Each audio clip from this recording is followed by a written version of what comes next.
السلام عليكم مقعيقة وياسمين كسو دو iscaateeys maanta waxaan rabaa inaan anaga dhan aan isdhiira gelino oo aan insha Allah tacaala aan ku adkaysano in aan mataqaanaa aan ku dadaalno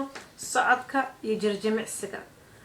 waa xanuun u leeyahay waxyaalo badan aan marka hore dadka ku cusub siiba waxay kala kulmayaan waxyaalo badan marka waa inaad mataqaanaa niyadaada u sheegto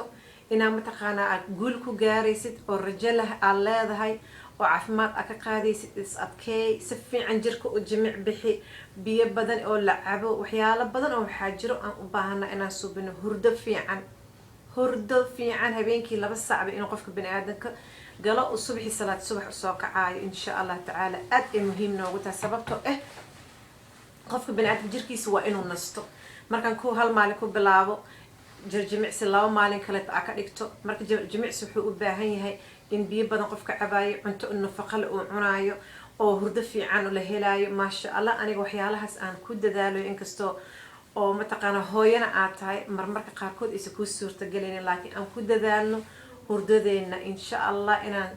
7 saac ilaa 9 saacadood aan heli karno hurdo insha Allah tacaala aan ku dadaalno sababtoo ah hurdada caafimaad leedahay biyahana caafimaad leeyihiin insha Allah tacaala as adkayna wax aan lagu soo dadaalina guul lagu magaarayo marka anaga dhan isla wadno insha Allah ilaahay hanaga caafimaad hanagu wada sii insha Allah dadka oo wadamada qurbaha joogaan cudurada laga soo sheegay ilaahay nagama dhigo marka biyahana aan badsano cuntooyinka vitaminka lana aan badsano hurdo fiicanna aan ku dadaalno inaan helno insha Allah tacaala waa mahadsantahay hadaa nagu cusub tahay subscribe suubi hadaa family ka tirsan tahay thumbs up si iscaateey hoosha waa isla wadeena kor xanuuna waa dhamaanaya insha Allah tacaala assalaamu calaykum